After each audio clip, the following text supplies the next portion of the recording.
Our second story, rolling right along for this episode of the Rolling Stone, comes to us from Vox. It's been a while since we had a piece from the website Vox, so I thought that we should rectify that error. And lo and behold, an article just pretty much fell into my lap after my own heart's desire, as you might say, because this article attempted to explain when you should use the acronym BIPOC and when you shouldn't. Now, BIPOC stands for Black, Indigenous, People of Color, right? It's sort of this evolution that has happened. Now, we used to call people of African descent African Americans. Now, that's not in anymore. Then people said, oh, well, maybe you should call them Black Americans. And now that's not in anymore. And then people have attached themselves to this new acronym, BIPOC, even though, as the Vox article explains, no one really knows where that started or who started it. But that's the one that people have attached themselves to, especially people on the left who want to show themselves to be good allies, good progressives. Well, this article says that it's more problematic than that.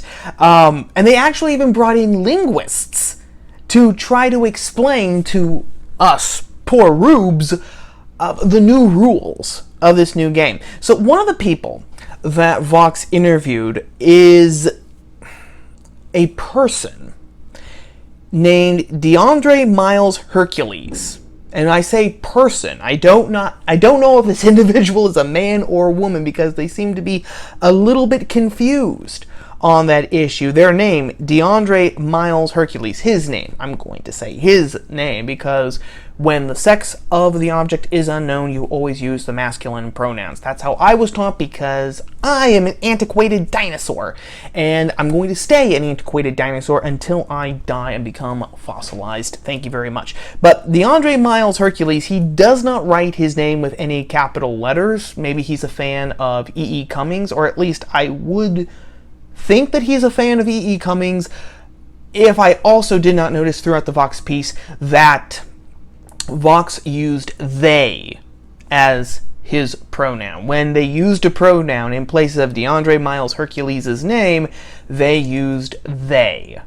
So I don't know if this guy is a man or a woman. So following the old sexist grammatical rules, I will refer to him as a he. So, DeAndre Miles Hercules, he is a PhD linguistics student who focuses on the sociocultural linguistic research on race, gender, and sexuality. Okay, try saying that 5 times fast. Vox quotes him as saying, instead of maybe doing a little research, understanding the history and the different semantic variances of a particular term to decide for yourself, or to understand the appropriateness of a use in a particular context, people generally go, tell me the word and I will use the word. They're not interested in learning things about the history of the term or the context in which it's appropriate. Unquote. So this guy, this DeAndre Miles Hercules, he's mad that people basically just want to be told what's the appropriate word to use. Now, I know we're not supposed to say African Americans. I know that we're not supposed to say Black Americans. I know we're really not supposed to say people of color. So do we use BIPOC? Do we say Black Indigenous People of Colors? Do we say, bipeds? What do we use? But he's mad that these people are coming to him and basically just asking him, what word do we use? These are the people who really wanted to be the high priests. They wanted to be the priests of a new secular caste. And now they're mad when people actually come to them and treat them like priests. And they're like, please tell us what is the right language that we are supposed to use. Because these people are terrified of using the wrong language. People on the left who actually religiously follow these linguistic games, who follow this evolution of language, they are terrified of using the wrong language. And who can blame them? Because if you use the wrong language, all of a sudden, you're a villain. you are an oppressor. You've committed a microaggression. Your white supremacy and your white privilege have come to the fore. In fact, DeAndre Miles Hercules says as much. He says that a lack of nuance is linguistic violence. He actually calls a lack of nuance linguistic violence. So here you have people, they don't know what language they're supposed to use anymore. They come to him, or they come to someone like him as an expert and say, please just tell me what to use, because they know that if they don't use the right language, they will be committing violence against people. But then they get in trouble. They are still the villains because they even asked for the right word. They don't want to learn by themselves. They don't want to understand the nuance of what's happening. And he gives an example of this. So he says, for example, it's still okay to say people of color in some instances, but in others it's violent, like when you say people of color are shot by the police, because this obscures the fact that it's black people who are being shot by the police. So when you say people of color are being shot down by the police, which that in and of itself is not 100% accurate in the context that Vox would like to have it, because they want, of course, you to think that cops are just going all around, shooting people of color, that they're shooting minorities, when actually fewer black and Hispanic people are shot by the cops than white people are shot by the cops every year. That's just an inconvenient little fact that we have to live with. But that's one of the big examples. When you say people of color are shot by the police, you are actually committing violence against minorities. Because it's not just people of color who are being shot by the police, it's specifically black people who are being shot by the police. Except I thought now that we weren't supposed to say black people because that was racially insensitive, or that was bad in some way that was bad, but now in this context it's okay. So do we really have to wonder why people are saying, please just tell me the right language to use and I will just use it. Tell me the language, dictate to me my vocabulary and I will use it. And people are still getting mad. Now, Vox also quotes another person, a Jonathan Rosa, who is a sociocultural and linguistic anthropologist at Stanford. His problem with people just using BIPOC, Black, Indigenous People of Color, is that it can erase differences. Okay, now Vox says, quote, Rosa argues that when well-meaning white progressives adopt terms like BIPOC indiscriminately, they end up erasing differences. They can also end up projecting US-centric ideas of race into racial conversations in other countries where groups are constructed differently.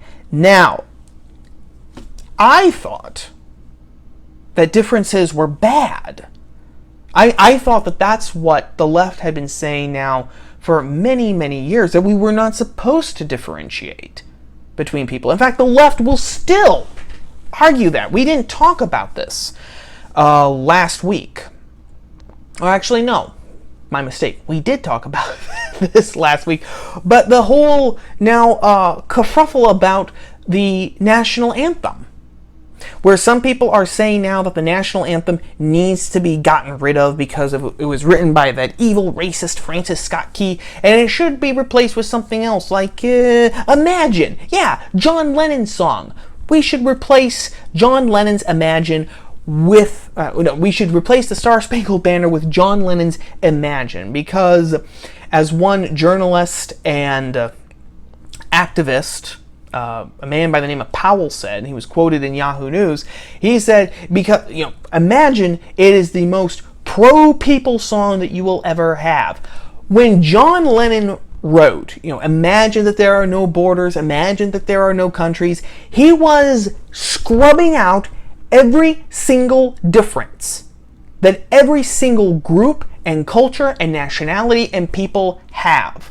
Because as we talked about last week, countries and nationalities and cultures come about because groups are different. English people are different from Germans, who are different from Chinese, who are different from Ethiopians, who are different from Indonesians, who are different from Peruvians, who are different from Americans, who are different from Japanese, who are different from Canadians, on and on and on and on and on. Look at even something like a continent like Africa. Africa has 54 different countries. The continent of Africa is divided into 54 different countries, 54 different nationalities, 54 different histories and traditions and languages. And in those different countries, people are divided up again by tribes. There are right now approximately 3,000 tribes in Africa. Okay? So a white progressive today will look at someone and just say, he's an African, so he obviously must be this. Never know the difference between, someone from Zimbabwe, someone from Uganda, someone from the Sudan, someone from Nigeria, someone from Ghana.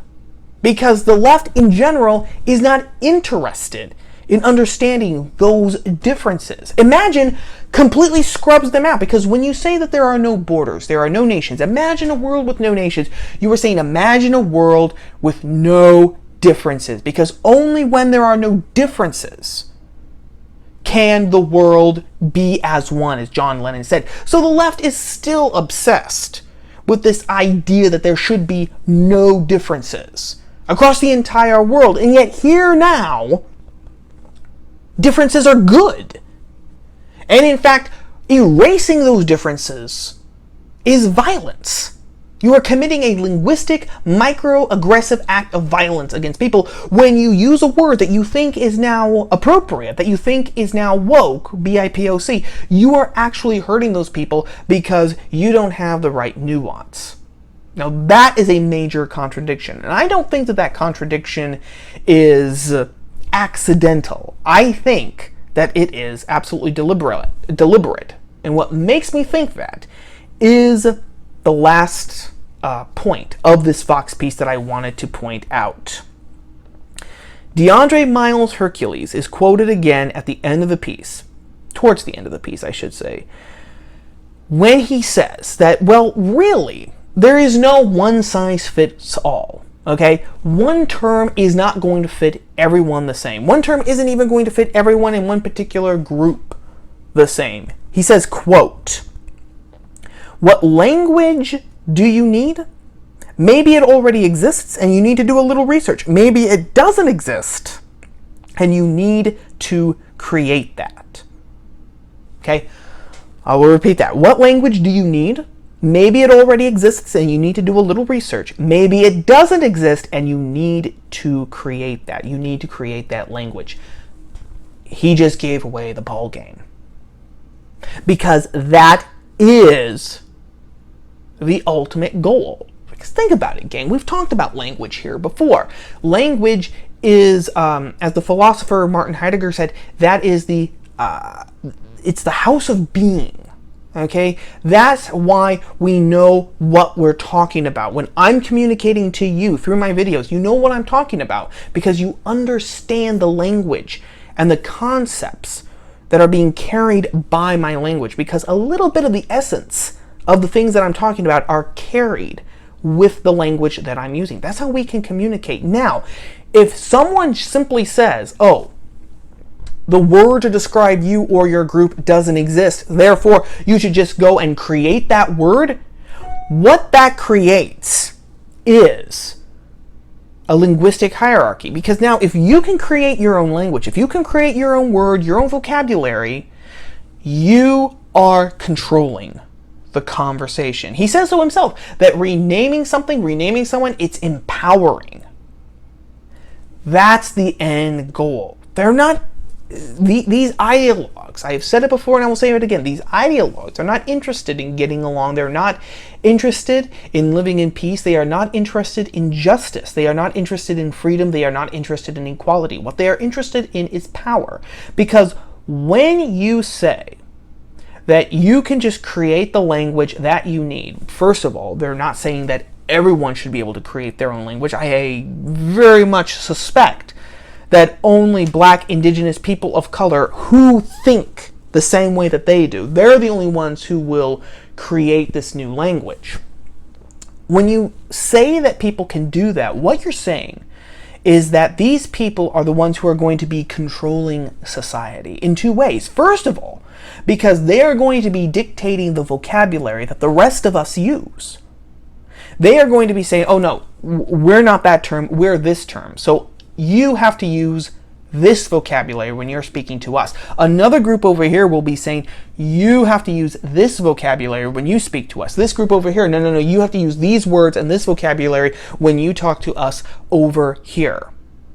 If you control the language, you control someone's thought patterns. George Orwell demonstrated that brilliantly in 1984, when Sims, the guy who's creating the Newspeak dictionary, says, if you control the language, very soon there won't even be thought crime anymore, because people will be incapable of thinking thought crime, because they'll only be able to think in this one way that the party has mandated. So that's the first way that you can control people. Control the language, the vocabulary, you control the ideas that go and live in people's heads. That's the first way. And in the second way, you control people through fear. Because again, if you use the wrong vocabulary, it's not a mistake. It cannot be a mistake anymore. If you make a mistake, that is simply an example of your inherent evil, white supremacy, and white privilege coming to the fore. ABC, I think, just ran a piece this past week where someone of Asian descent said, a professor misspelled my name twice, and this is why this is a big reason. Okay, no error is permitted in the New World Order. If you make a simple, honest mistake, you are damned forever. You are a racist, you are a white supremacist, and you have proved it. That's the second way that you control people. This idea that certain groups should have the power to create their own language and therefore control everyone else, that is un-American. It is un-Republican, small r Republican. It is the antithesis of freedom and equality, because like we said, they don't care about freedom, equality, justice, or anything like that. They care about power. That is story number 2.